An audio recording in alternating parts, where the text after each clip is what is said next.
Good evening, good afternoon, ladies and gentlemen. Welcome back to another episode of High Top Sports. It is, in fact, the best day of the week. Happy Wednesday. Happy Thanksgiving. Very thankful for all of you joining us today on, again, the best day of the week. It is Hey FSU week, and somebody in the comments said, hey, Sean, why don't we call the fan base? Back in the day before we got this thing rocking and rolling, we would call the opposing fan base, and I would be an obnoxious prick and talk some smack to them before him, and it was an absolute blast, and I've gotten away from that. Today, we won't be doing that. We'll be enjoying our show. We'll be talking about FSU. We'll be talking about the recruiting trail that Billy is cooking on right now, and a little bit, of course, how Ole Miss has been playing. And then again, we've got signing day next week, December 4th, which we'll be live for all day long, so be sure to come hang out with us throughout the day, see what happens, see if Billy Napier can land himself some big ones like he did last year. But boys and girls, without further ado, Mr. David Swoderquist, everybody. What's going on, big dog? How you doing? Man, it's a good feeling when you can have 2 wins in a row and you get to wear the lane chain 2 weeks in a row. I mean, what else can you ask for from Florida Gator fans, especially somebody hosting this show? And I have to actually give a shout out to my buddy Jason Slater. His son Levi was on a video and doing the Won't Back Down, and it went on like CBS. It was on 24/7. So I was just like, man, I got to give this guy a shout out. So shout out Levi. Thank you for watching the show and supporting High Top. Let's get it. Let's go. I saw that video. It was him kind of pan over to his son during the Tom Petty, which is an incredible moment. He goes, the moment my son fell in love with the Gators. And I totally agree. I think one of those memories that you'll cherish and love forever and always. Can't wait to take Beckett to his first game. Should be a good one. Boys and girls, smash the like button, subscribe. We have been on an absolute burner the last few days. This week has been surreal. Like you said, 2 wins. The amount of recruits, how they've been coming in just volumes, has been fun to be a part of. Again, it feels good to be a Gator. It's been a long time coming. And look, you put a little. I was talking to my buddy today. Earlier this week. He's a Georgia fan. I said, listen, what people don't realize is my ass has been in the gutter for 3 years, and I've been talking my smack and hold my ground, okay, without any ammo. You start giving your boys some ammo, you better buckle up, because I get nasty with it, because I feel invincible right now. It's a bad place to be for me, okay? It's a hard fall, but I'm going to keep riding this high. It feels really good right now, boys, I'm telling you.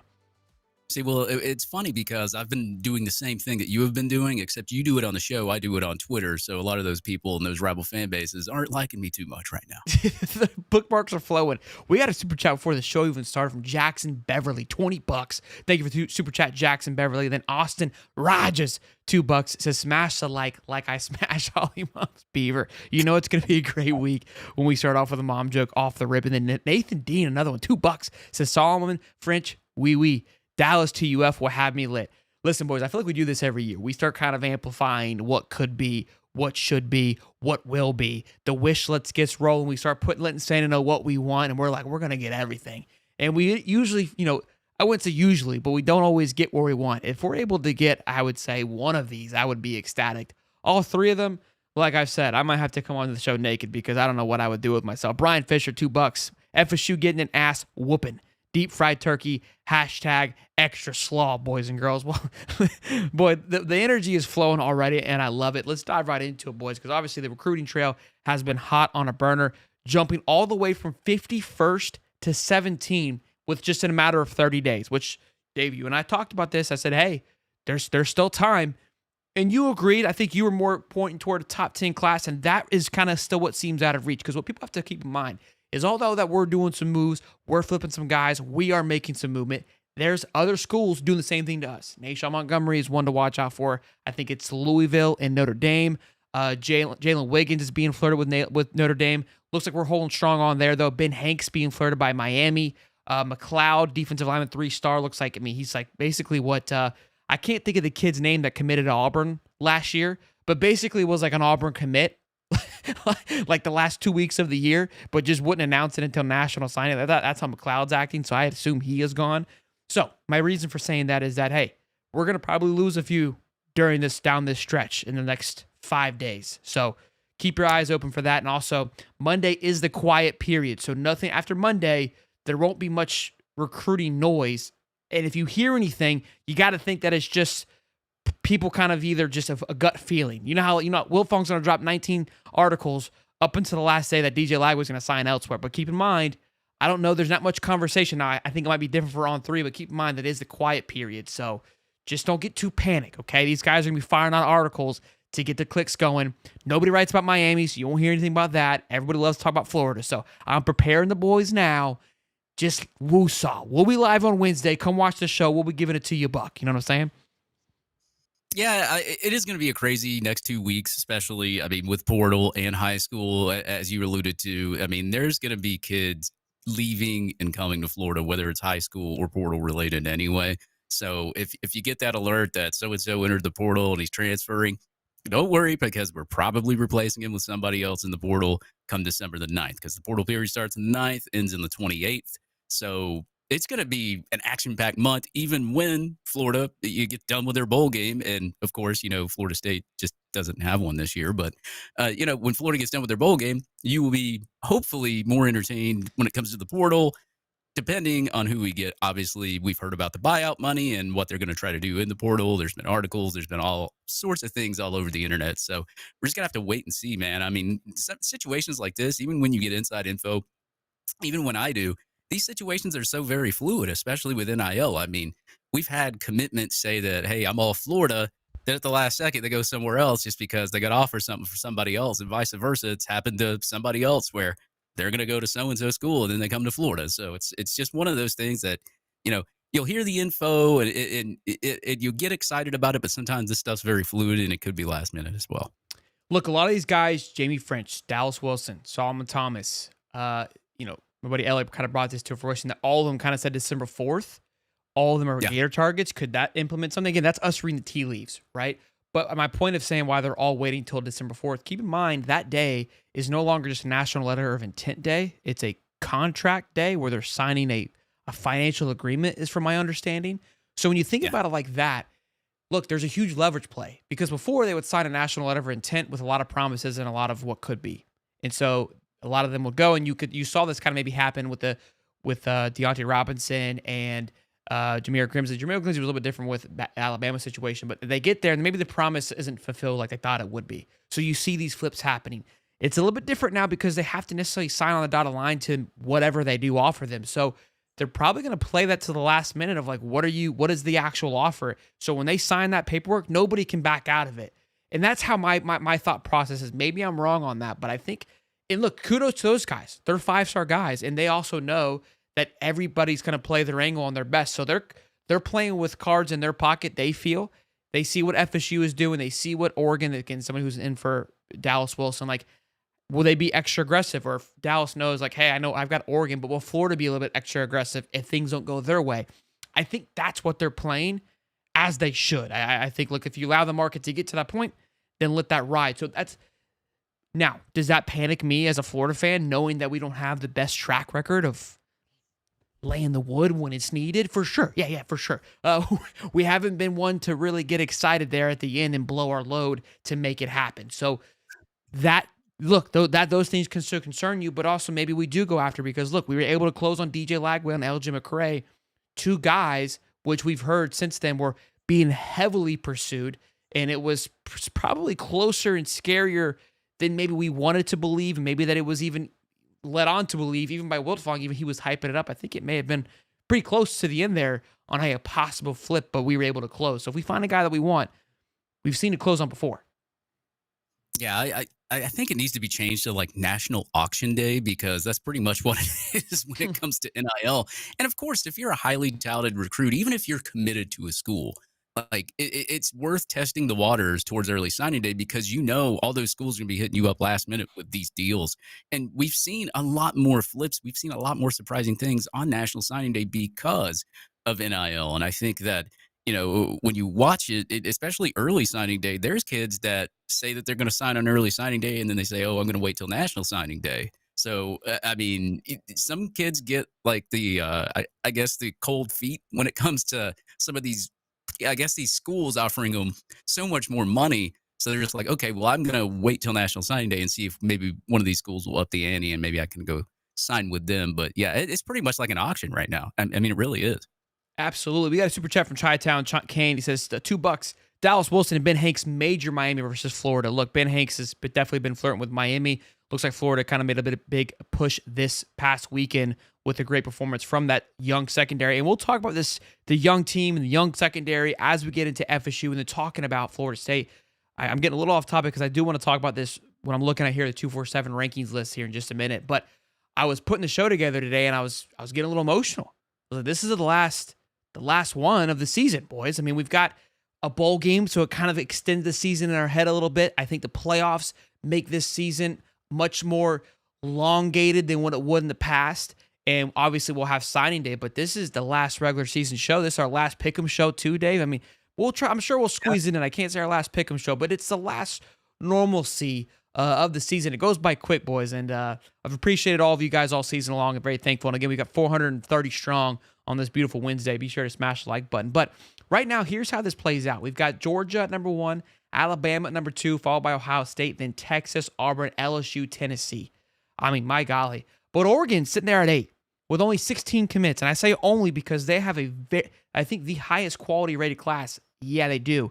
In the top 10. Those guys historically have always made a late push. I expect how's their player average? What's their player average right now? 93.74. It's unreal. Woo. 3 5-stars, and I think they could probably land a few more. Those guys are a team that I would look forward to come late, and along with Miami. They've done it the last 2 years. They're kind of going to encompass that same thing. So those are teams that Billy has to go up against that have beaten him the last 2 years when it comes to this recruiting cycle. Again, Oregon, Dan Lanning is a very egotistical, I'm going to lay the wood out for you, and this is kind of how he does it. I mean, he does it when he wants to. The fact that they're rolling into the Big Ten Championship, an opportunity to win the Big Ten Championship, their first year in it, be a number 1 seed in the playoffs, the first year that it goes to 12 teams. He wants to make the loudest statement possible to say, hey, 1, I'm not going anywhere, and number 2, we are a legitimate threat for the next 10 plus years. And don't sleep on Michigan. I don't know if you guys saw or you've heard, but I'm sure you have, with the Bryce Underwood situation getting paid $13 million essentially to flip from LSU to Michigan. Basically, Dave Portnoy and this rich Miami fan came together and were like, yeah, let's make this thing work. Zoom called old Bryce Underwood and made it happen. Now they're talking about Bryce Underwood in the same light, if not brighter light, than what DJ Lagway came into Florida. So keep that eye out for Michigan because now they see what they can do with their money. Michigan doesn't like losing. They don't like where they're at right now. Another team to keep an eye on in the late closing. Since Tennessee's kind of maxed out at their class, I don't think they make too many movements. LSU could be a school that maybe gets plucked. I know they're sitting up there very high right now with 26 commits, but the Brian Kelly situation I think might be a little wobbly, but they've got a great collective. They have done well with recruiting all year long, but losing Bryce Underwood this late, could they get a little wobbly and be plucked apart like FSU is? It's going to be a wild day come Wednesday. Yeah. National Auction Day. Yeah, it's funny, the Dave Portnoy situation. And like I did some research on Florida grads and some of the richest people have graduated from Florida. Did you know, I think it's the president of NVIDIA is like a multi-billionaire. I was like, can somebody reach out to him and say, hey, quick man, phone call. would you like to donate to NIL? Do you like football? Does anybody like football over here? But yeah, it's National Would you Signing miss Day, a couple million? Yeah. Just a little nudge, little million right here. I mean, he starts campfires with $1 million. I mean, come on, just give it to us. But yeah, I mean, it's basically become an auction. And like, look, there is, I would say 10 plus teams to be on the lookout for come early signing day. You never know. I mean, Oregon, like you were talking about with the Nike deal and all that other stuff they got going on. How do we not know that they're going to sneak in the 9th hour and pluck a lot of these teams and pluck a lot of these guys away? You just don't know. And I think that's what makes it exciting. But it doesn't make it exciting for people of opposing teams because it's like, okay, well, this guy's got all this money and he's not afraid to spend it. I hope he doesn't come after our guys. Absolutely. Gardner John says, glad to just found y'all. Glad to have a high energy positive Gator podcast this year. Has been a masterclass in value of patience. Right things for the right reasons. Get good results. Gardner John, welcome to the show, man. Welcome to the family. Happy to have you here and happy Thanksgiving. Tyler Bohannon. Happy Thanksgiving, fellas. Go Gators. Beat FSU. Absolutely, boys and girls. Again, happy Thanksgiving. Very thankful for all of you this year and for, being with us every weekend and week out. It's been a fun couple of weeks. Again, it's been a rough season. It's been had its ups and downs, but it feels good to close in strong to come in here to the Thanksgiving weekend, which is always a fantastic, fun weekend, fun to be a part of. 7 p.m. kickoff on Saturday. Got a couple friends going to that game. They should have a good time. But look, keep your eyes and ears peeled. I don't believe Florida will land another big-time commit over the next couple of days. I could be wrong. I've been wrong this entire time. I will say, like David said, I would say that this situation is more fluid than it's ever been. A lot of people have and it's always been like this, but it definitely feels a little more, and I like that. I like that nobody knows what's going on. To me, that excites me. It feels good. It kind of shows that these guys are operating in a certain way. But look, Dave and I were talking before the show, and some of you may not like hearing this, and it is what it is. But the offensive line situation is much. I say this all the time. I want some big time offensive line recruits. I think we need them. I know we need them. However, take a look at this line. A lot of these guys like Farius Dice, Solomon Tomlin, they want the opportunity to start right away. And I'm not saying that they wouldn't. But the line that we have put together right now looks very promising to return. Barber can return very easily and up his stock. You've got Najee Harris who's going to be back. He's been fantastic. A 3-star recruit from IMG, mind you. Jake Slaughter can come back. He's been great. I mean, he could go right now and be a very high top draft pick, but he can come back and grow it even more. Damian George, another one that can come back and who has really thrived in that right guard position. Right tackle Crenshaw is done. Need to figure that spot out, but we've been working on, development. Devin Manuel didn't play much this year. He's been in development, dealing with injury. He'll more than likely should be back. Bryce Lovett been making some strides. Big Rod, haven't seen him, but we've heard a lot of great things on his progression. Fletcher Westphal, that old line isn't as, I would say, depleted as we may think that it is. But yeah, that's saying I'm trying to discard not going after somebody, but the line, as much as we've become given hate and discredited this O-line group, Rob Sale and DeCoster have done a great job turning this line around and really working together. Remember at the beginning of the year, we all panicked when Waters came out and said he was concerned on that right side, in which he was right for saying that. First couple of weeks, there were some concerns. You like the defense, it's made a complete 180. So things are starting to move in the right direction. So let's not panic just quickly. But look, I agree with you. Solomon Thomas, Tavarius Dice, one if not both of them need to make something happen. Yeah, I mean, and as much as I count stars and all that, obviously we've gotten a few 4-stars. We got Kearney, we had Zandamela in the last class that got homesick, transferred over to Florida. We kind of got lucky with Zandamela over there and Grimsley as well in that last transfer class. And for sure, that's what I'm curious to see. I'm curious to see what they do in the portal, especially if they don't land some of these high school guys. Which kids do they target? I mean, there's just gonna be so much going on, but. I mean, as much as I count the stars, you have to give credit to Rob Sale and DeCoster for making this offensive line what it was. I mean, last week we played against Ole Miss. That D-line was the best D-line in the nation, SEC, and we competed with them. Yes, our quarterback took some sacks. That was expected, but man, we really stood up. I mean, he could have taken a lot more on some plays, and look, for what we did running the football as well against those guys, I would say that, look, they've done a phenomenal job, and you just progressing that offensive line and developing those guys to where, hey, maybe we're not sitting in a bad place next year, offensive line. We'll see, obviously see who stays, who goes and tries the NFL, goes to the draft. But, sometimes you can convince a lot of those kids to stay the extra year if you just up their NIL and, maybe even play for a championship. Lagway's had a strong impression on that team. Maybe that's another convincing attribute to that. So we'll see, man. I mean, there's going to be a lot of moving parts here the next month. Look, I think a big point of that too is we get caught up, and myself included, we do. We love the stars. We love to get the class ranking. It's like a good fantasy football team. You want sexy names. You want it to look good on paper, and I'm the worst of them. But I also want to win football games. So I'm not trying to discredit or trying to, but I understand this is an ever moving, motion. And look, I think the staff has done a good job thus far of putting together a good culture. I think that's a big factor to them. And you don't want to just go throw a bunch of money at some kid to get a 5-star that could disrupt an entire motion. Like, again, I'm not saying that anything's going to happen, but it's just so many moving pieces than just like, hey, just go spend $8 million on this kid. Like, yeah, it sounds cool, but is it necessarily the right move? $5 from Dr. Green, or D Green 2225. Gators fan, grew up across Mississippi State River from Tiger Stadium in West Baton Rouge. Love your energy, man. Go Gators. D Green, appreciate you, man. Love you too, man. Thank you for your love and support. And thanks, I had one more thing that I was going to say that I forgot. But let's dive into this matchup here between FSU and Florida this week. Look, I mean, I said it last week that Ole Miss was the best team on paper that we would have gone up against, I think, right outside of Texas or even ahead of Texas. This outside of the Stanford game, which doesn't really count, I think it's the worst team on paper. And this is just factual. And I was kind of disappointed that we lost two categories here on the defensive side and pass defense. But I think we've got a little bit we can kind of pass off to the side of the fact that our secondary has been depleted over the last couple of weeks. And it still looked really good. And this is what I mentioned earlier. I said, hey, I want to talk about this because FSU fans are delusional. Okay, I told everybody when they got their clapped 63-3 against Georgia, and they're like, well, our team didn't play. I was like, no, your team didn't play, but that was a little bit of an insight to your future of what would be on the football field next year. No, it's not. Yeah, we're going to go on the transfer portal. Okay, that's cool. I love that. Love your energy. However, the base of your team is what you saw against that Georgia team. So keep this in mind because, look, our bowl game, I'm sure some guys will sit out just to protect themselves. I could be wrong. Maybe they all play. I don't know.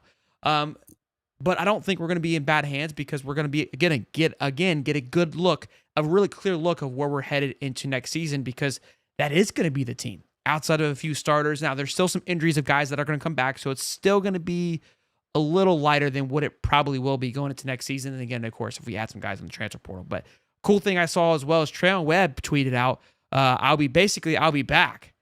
To get a hold of this. I that was my inkling of him, like I'm returning. I don't think anybody asked or was concerned, but it was very promising. And it, like again, because you have question marks, like because he sat out the last couple out of the year, and we are over here panicking as fans of like they're redshirting, they're going to move, blah blah blah blah blah. Again, same thing with Trey Wilson. I would love a post from him to say that, but he's probably got to fish the market a little bit. But man, with Traylon Webb, the guys that are coming in, Jaden Ball, that running back room, that's a thing too that really kind of, opens my eyes that this running back room has been phenomenal. How do you not want to come block for that and DJ Lagway? So you have both of those things, and that's where I get to the point is like, I don't think they don't want to come. I think they have a price, and Florida's like, look, we've got a good thing going, and we want to make this work, but we're not going to overbend just for one person because we're trying to build something bigger than just one person. Because how do you not want to come play for that if you're an O-lineman? I just that's the part I can't wrap my head around.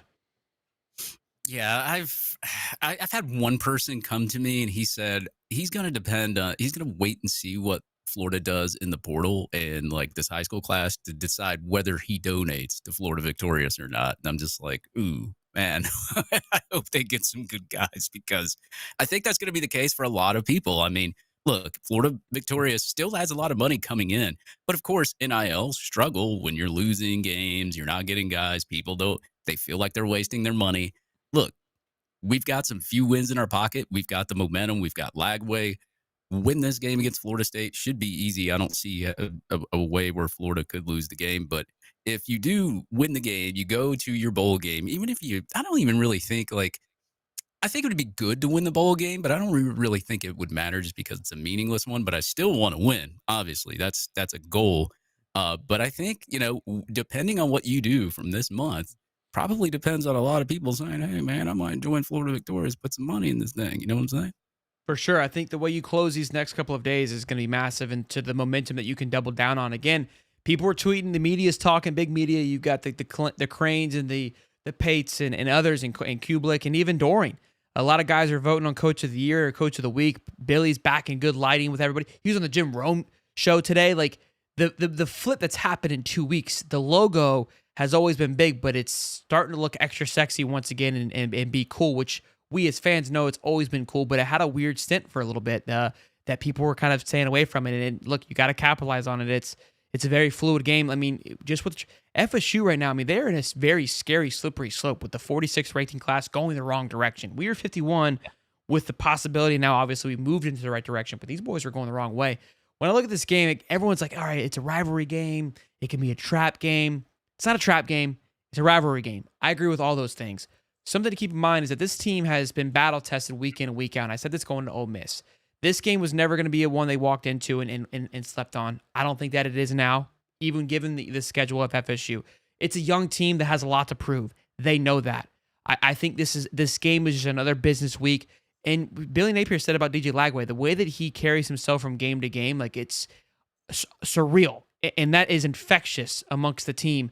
And that's what excites me the most is that this leadership is, and not that Graham didn't compose it. I think that he did. I just think that the way that the energy that DJ brings onto the field, everybody feels it. Like what we've been literally saying for 2 weeks Now everybody's saying it. It's not a stat line that you can feel. What DJ brings is just, it's an emotional feeling.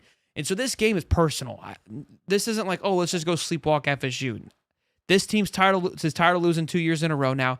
They don't like the way that the way the Richie Leonard situation. That to me was an ugly transfer. I felt like he just kind of went away like a little baby. Although he's not playing, this shit's still personal. The boys Cam Banks, and Cam Jackson, I believe they know that this is still a contract game for them. They've got an opportunity to increase their stock even more by obliterating this FSU team. I believe we're going to be able to run all over them as well. And don't keep looking. Look, this game is so personal. It goes even further than this. Back last June, Elite 11, right? When Luke Kromenhoek came out on top and DJ Lagway had a bad day and everybody was clapping hands like, DJ ain't nothing. Blah, blah, blah, blah, blah. And DJ said, wait till we get the pads on. This is one of those games where I get to go up against a guy that beat me in this fake competition that everybody wanted to get all horned up about. Pads are on. Let's go get it. I'm telling you guys, this is why I love this team. This is what's always excited about me, is that they're not going to go in and sleepwalk it. And they can't. They've got to go make a statement. And I think they realize how important this game is. Yeah, the Elite 11, I'm not a big fan on that anyway because they go by like 80% film, 20% of what you actually do at the camp. And if you were the last guy like Lagway was and you're more of a mobile quarterback than you are like well, actually, he's been a pretty good pocket passer here down the stretch. But, you're the last guy there. I mean, it's pretty much, you're probably not going to do good in that drill. Most quarterbacks that are last in that don't really do that well. It doesn't really even matter because Elite 11 has been one of those contests where sometimes the quarterback that wins it winds up being good, and sometimes they don't even make it to the NFL and they wind up being horrible. So I wouldn't look too far into that. But, I mean, as far as you go with the FSU game, and I know that you've got the stats up here as you can see it, I want to read off some of my own real quick because I think it's – okay, so if you follow teamrankings.com, I suggest you follow that. That's a really good site if you're looking for – teams that have averages against just FBS opponents, because we all know FCS opponents you can run up the score on. Most FBS opponents can pretty much handle FCS opponents. So this is all against FBS opponents. Florida State ranked 133rd in points per game, 132 in yards per game, 133 in points per play, 133 in yards per play, 132 in third down conversion percentage, 103 in rush play percentage, 130th in completion percentage. I mean, interceptions thrown percentage, 120th. I mean, you go down the list, everything's pretty much in the hundreds. And can you inform the kids out of how many? Out of how many stats there is? How many they're ranked in 100? Oh, there's 133 teams. Okay, cool. Yeah. So, another stat too that I would like to announce here on here. So, Charleston Southern is ranked 119th in the FCS. Out of 129 teams. Luke only had 209 yards passing. They sacked him 3 times. They didn't have a running back that rushed over 50 yards that game. And they have not had a game against an FBS opponent that they've had over 300 yards of offense. So it could be a bloodbath. Do we have a score prediction for tonight's game with 600 strong in here, Mr. Swolder? We could do that at the end when we pick our Okay. Look, this game again. I think even my buddy again. He was like, "All right, it's a rivalry game." I'm like, I totally agree. This game is so far, I would say, removed of just these guys being bought in. And again, I've said it all year long that look, this is what happens when you go to do a renter center for a football team. It's a transactional football team. Everybody that's playing for this was a transaction that did not work out. Everybody wants a refund on that football team, and everyone's just kind of going through the motions. And again, like, oh, it's a rivalry game. These guys on the field don't feel that, right? And with the NIL era, you're going to lose a little bit of that if you don't have a good base, if you don't have a good culture. And this is where Florida has excited me because they have created that. Look, we've talked about this, and even like first year and a half, Billy would bring in guys to kind of basically inform these players of what these rivalries mean, of what it means to play Georgia, of what it means to play Tennessee. Like, remember that? We've talked about that. Like, shows you how far you've gotten as a program. If you have to have the old guys come in and explain to you how important these rivalries are. And that's because you lost it being passed on from generation to generation, the turnover of the culture. You lost that, the what it means to be a Florida Gator. And that is what we've brought back And you saw that the last 2 weeks against LSU, against Ole Miss. When you're able to go through that grit and fight through that, it's because of that culture that's being built. Boys and girls, the super chats are flowing in, which I'm very thankful for in this beautiful Thanksgiving week. There is 600 strong. Let's see if we can get to 200 likes before we wrap it up and we get into our pick as part of the show. We've got Chi-Town. It looks, PJ Gilbert, $10. Thank you, PJ. Gator fan from Tennessee. Love the show. What's the chances of flipping the edge from Penn State? Yeah, Woods, the edge rusher, 4-star edge rusher, is another big name. That came in kind of late. Love that. We've done well flipping Penn State before. We flipped Marcus Stokes before all that went to Shindig. So you got to feel pretty confident about that. That kind of came from the clouds. Definitely a name to keep an eye on. And from what I know and what I've been told, we're in that one. But as I said, these situations are fluid, but we are in that flip scenario there. Very, very, very promising that what we're hearing thus far. Chi-Town, $5. It's Happy Thanksgiving, everyone. Hope to hop on for National Auction Day next Wednesday. Have a great game on Saturday. You too, Chi-Town. We'll be picking that game a little bit later on in the show. Again, Miami versus the Syracuse. Again, we'll be live all day Wednesday. I think starting around probably 11 with Professor Cody the Professor breaking all that down. We had a blast last year, man. It's such a long day. It was exhausting, but by golly, it was hectic last year. We had the whole Jeremiah Smith saga, LJ McCray saga. I think it'll be just as sexy and insane today. Eugene Osteen, $10 says, Happy Thanksgiving, fellas. Go Gators. Break it off in FSU's ass. Great ride these last 2 weeks. Ole Miss and FSU are TP cautionary tales with the TP. Let Billy be himself. Slow AF. I love it, Eugene. Thank you, my man, for the support. Then J. Ray, $2. We need to hit cornerback and safety in recruiting big. There was a cornerback that was visiting from Tennessee this past week, and it looked like Vernell Brown. That man's been cooking. Him and Trammell been doing a great job. Pierre Lewis, Byron Lewis, those boys are out there working too. Byron, I think, is really pushing heavy for Solomon Thomas. So this class is recruiting very well too for us, which is great. They're coming in, hitting the ground and running, which has been fun to watch. Yeah, that recruitment's going to be so tough because, I mean, LSU's in it as well. We obviously know he canceled his visit to Florida to go visit LSU. Who knows what those conversations were like or what they offered him.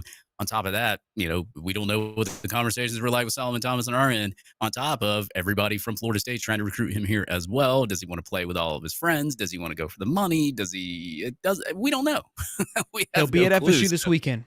So great opportunity for Florida to kind of set the tone and kind of do what we did last week, make a big play, run to the recruits, do what Miami did us week 1. But timing is everything, and this would be a great time to be able to flip the switch. As for guys that are out that are big, Aaron Gates is out. I mean, he's done for the season because they said it's surgery related. I assume that would mean the bowl game, obviously. When we saw the injury, it looked pretty bad, which is a big blow. He has been an absolute terror in the backfield. One of my favorite players. He's emerged as one of my top players for the Gators, obviously next to Jack Piper, and I can't wait for him to come back. Hopefully it's nothing too crazy. Again, because if it's like ACL, MCL, that's like a 6 to 8 month recovery. So that could be rolling into next season if it is. Yeah, I'll say Aaron Gates was like a good get anyway. He was a Mullen guy, by the way, and we kept him. Gates, again, I say this all the time. Gates committed to Mullen, and then but like that very first class, and stuck along throughout this entireness just because he was a Gator. And I mean, he has been an absolute steal. We say that now, he bring me bought in. And then Pup Howard, I think is questionable. So that has been a huge miss. So look, if we can get Pup, those two guys are both just playmakers, and we didn't have either of them last week. So keep that in mind. If we can get one of those back, I think. Look, I want to demolish these guys. I don't want to go in there and just. I want to absolutely bury them. I want them to just literally go into the season with their broken down stadium, with their broken down recruiting class, and their broken down coach, and suck every last ounce of them. Like, I despise this team. I despise their fan base. Like, I love Holly, but there's been times where I'm just like, I can't stand you because you cheer for the wrong team. Like, I love Ty. He's a FSU fan, but he's fantastic. My uncle, love him. But sometimes I want to just bash his head in because because you're an FSU fan. Because you know how they get. We do it too. Yeah. I'm not saying we don't. But I just can't stand them. They're a bunch of little bitches on Twitter. They're just, it just makes me want to puke. I just can't stand them. Yeah. I'm going to warn FSU fans before or actually after Saturday. If you guys don't delete those tweets that you have, I have probably about 100 bookmarks saved. So might want to start going through some of those tweets. Oh, Mark decided to hop in the chat. Mark, ask your mom who I love. Anyways, let's get into our pick'ems this week, boys and girls, which have been have been fun for the year. I think I got Dave wrapped up unless Dave pulls off a miracle here. Great slate of games. A lot of fun ones. A lot of possible upsets. And here's why it makes this game. I feel like this week's always been fun. It's always been sexy. But this week really has a lot of sexiness because now if you're a rival, like think about this, Michigan can ruin Ohio State's season, which has always had that ability, but even more so now. Vandy can ruin Tennessee's season. A&M can ruin Texas season. Syracuse can ruin Miami. The Gamecocks, not only could they ruin Clemson, they could maybe squeak into the playoffs with a win. Auburn could just demoralize Roll Tide and DeBoer. Oh my goodness. And then of course Florida and FSU. No one's really. I mean, FSU could ruin our season, but Florida has an opportunity to kind of keep the ball rolling. So a lot of great games, and there's more of them. Kansas State, Iowa State, playoff implications. There's so many great games that have, because now we have 12-team playoff. I mean, there's just so much impact. So should be fun. Should be fun. Yeah, I mean, like I love rivalry week because especially when your team is doing really well and the other team really sucks and you're pretty much confident that you know you're going to win the game. It's really enjoyable to watch the rest of the games to see kind of how things happen. I mean, like some of these teams can easily be knocked off. Like Vanderbilt could easily knock out Tennessee. A&M. Well, I don't know if you really knock out Texas with A&M because that would be what, their second loss. Well, Texas will still go to the SEC championship, I believe, and if they lose the SEC, then they could be out. So you could still you're making it harder. You're making it harder for sure. And I didn't put Georgia Tech up here, but Georgia Tech could really ruffle. They can't take Georgia out of it because again, Georgia's going to be in the SEC championship no matter what. But could really make it dicey. So yeah, even if Georgia Tech was to upset Georgia, Georgia could come back in the SEC championship and win out. I guess that's going to be the Texas Georgia rematch. It's what it's looking like. Boys and girls, this part of the show is brought to you by BetUS. Be sure to check out BetUS.com. Use the code YouTube150 to get back 150% on your first deposit, then 125 on your next two. Again, check out BetUS.com. Dive in on all these spreads. We do our pick'em show on Saturday morning if you guys want to tail us on that. And if you want to tail us on these picks, we've been pretty good all year. So follow us along at BetUS.com. First game, Michigan, Ohio State. Man, I would love to pick Michigan here. This game has been so good the last couple of years, but it feels like Florida State this year. It feels very lopsided. It's at Ohio State. I want to pick Michigan. I feel like they've got some momentum, but this team is just so lopsided. I feel like Ohio State kind of had its chance to be tested, and I really feel like Will Howard and the boys have found a rhythm here, and I don't think they slow down at this game at all. Yeah, I have to play catch up with you anyway, so I'm just going to go ahead and pick Michigan just to do it because I have to do something in the last hour here. But look, hour? I think Ohio State beats the crap out of them. But as I said, I got to go do something, so I'm going to go ahead and pick Michigan. I love it. Tennessee, Vandy. Vandy's getting 11 points. You know where I'm going with this one. I think it's a little disrespectful on the Vandy corner, given what they've been able to do this year. And what do you want me to do, Dave? I would love the Tennessee to get upset. They were like the fact that they're doing the Gator chop last week because we helped them get in, and they'll lose this week would be fantastic. Like you're counting your eggs before they hatch. That's on you. Yeah, I would pick Tennessee just to try to catch up, but with that plus 11, I have to go Vanderbilt. Like you don't want to lose either. Yeah. I don't want to lose either. Yeah. I don't want to get too far behind. I think Vanderbilt's been playing. I mean, hell, they took Texas to the ropes. I think they only lost by like one touchdown that game. They beat Alabama 4 or 5 points. Yeah, Tennessee had to go to wire with Alabama too. I know it's transitive property, but I mean, you look at these two teams' matchup. It's a pretty good game, I would think. And you're going to give Vanderbilt 11 points. I'm going to pick Vandy all day. I love it. Texas at A&M. A&M's getting 5.5. Who do you like here, Dave? I am. Ooh, this one might be. I'll go Texas. Let me go ahead and just go Longhorns here. I wasn't too impressed last week with Texas A&M losing to Auburn, getting down 21-0, having to come back, go to overtime. I don't know what's going on there. I guess it could have just been a bad game for Texas A&M, but I'm going to go Texas here. They got a lot of talent. A&M's got a lot of talent too, but I just think Texas is going to be a little bit one step ahead of them. So Quinn Ewers could be out Saturday, and I think A&M got punched in the mouth on Saturday against Auburn because they were looking ahead. Quinn Ewers is probable, so he's not questionable. So that seems promising. But I'll still go ahead with Texas. Yeah, I'm going to take Texas A&M. I'll make it fun here. I like this Texas A&M team has showed signs of good football, and I feel like they played bad the last couple of weeks. And this game is going to be a rowdy one and has a lot of playoff implications. So we'll see. We got Miami, Syracuse at Syracuse. Cuse has got +11. I like the Big Orange here. This football team, I was big on Syracuse earlier in the year. They kind of fell off. Love me some Fran Brown. I think they play very gritty football. Kyle McCord was my Heisman favorite earlier on. Just kidding. He was looking good though early in the season. He still looked. I mean, his passing yards are through the roof this year. My man can sling the rock. They've lost some close ones. And I think Miami has. I mean, look, that Georgia Tech. This team is very similar in the sense of their grittiness and their ability to score. 11's a lot. And it's at home. I think Miami could be a little bit of a doozy. And look, I would love for Miami to get booted here at the end. Yeah, this one's a tough one too because you look at Miami lost Georgia Tech, which whatever.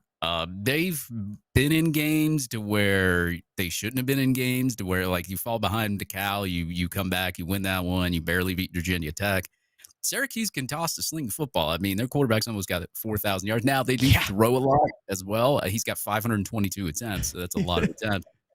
But their running back's pretty good. 819 yards rushing, 12 touchdowns. I know that a lot of the Miami fan base does not like me. I don't care because I don't really give a shit about them either. But I'm going to go ahead and pick Syracuse. I'm going to go ahead and just pick because I don't trust Miami's defensive backfield against this team. I just don't. I think if Syracuse can play a little bit of defense here, they could easily win the game. Yeah, they got excited because their defensive performance against Wake Forest. Mind you, it's Wake Forest.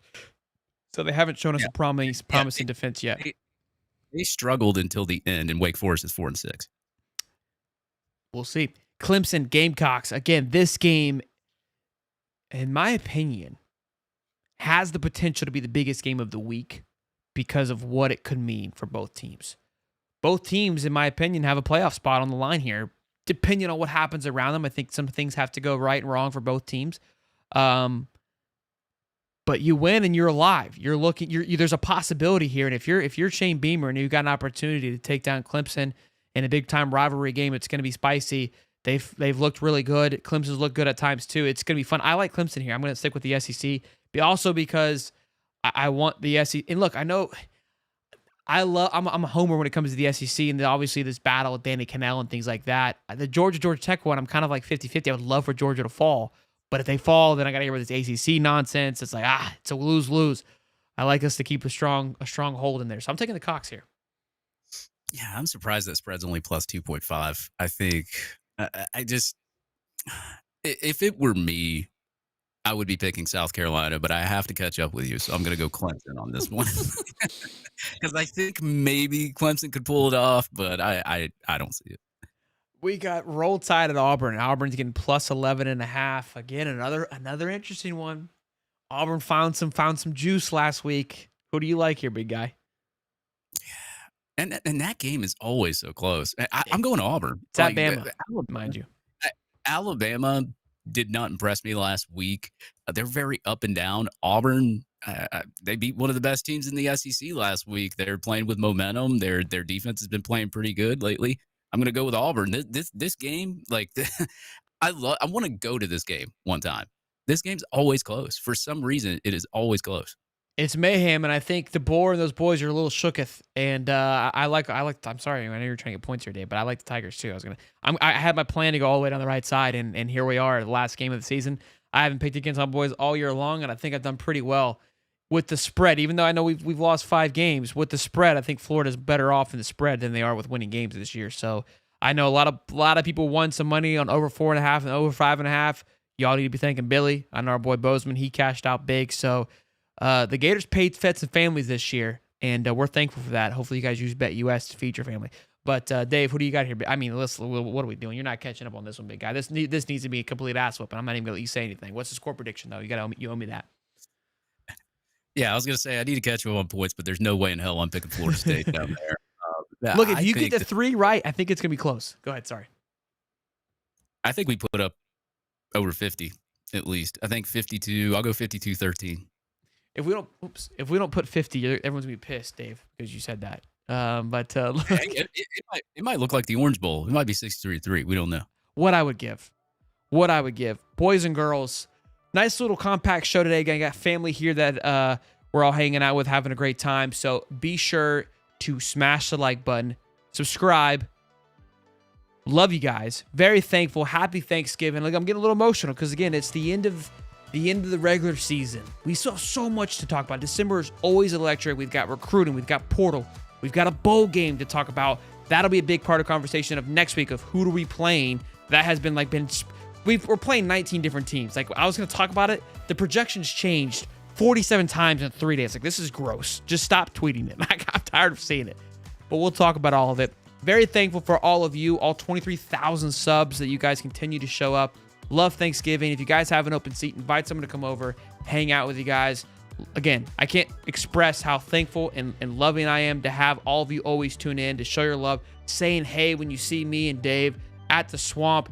It's been an incredible football season once again to experience this with you guys. My love and passion for Gator football has grown. It's expanded year over year, being able to do this, something that I've loved as a kid and got to be able to watch. To be able to do what I'm doing now is just unfathomable. And so I will always try to be in the moment and appreciate it. And again, with being a thankful time of the year, I always want to tell you how much I love you guys and how thankful I am. Dave, what do you got, big guy? Yeah, I just want to say that thank you for all putting me up with some of my bipolar attitude this whole season. I mean, I was on a ringer here for a little bit, but I always was. There was always support no matter what, and I think that the high top and the fan base, the 23,000 subs that we have, it's remarkable. It's something that can't even fathom. Like, I mean, it's just crazy, and the fact that people still stick with you no matter what your feelings are, because they like your personality, they like the show, they want to watch it. That kind of stuff really means a lot. Obviously, happy Thanksgiving to everybody. It's an important time of the year. Everybody with families. Some people don't have family they wish they could be spending Thanksgiving with this year, whether they can't make it in town or they're just not here anymore. So I just want to give a shout out to everybody for Thanksgiving, and make sure to enjoy the turkey, because that butt whooping's coming on Saturday. I love it. We got the Gators playing tomorrow at 2:30. We're waking up early in the morning, prepping the turkey. Missing a few family members this year, so it's going to be tough, but thankful that we get to be with everyone else. Appreciate who you have around you, boys and girls. There's nothing more. I know it sounds cheesy, but I'm telling you right now, the people you have around you make the world of difference. Love them, hold them, give them a kiss. Enjoy your turkey tomorrow. Love you guys. Glad that we get to do this every Wednesday night and hang out with one another, have bourbon, hang out, do whatever you do. We become part of your family, part of your rituals, and I love that. Gators tomorrow, Gators on Saturday. I love you, boys. Peace and love, baby.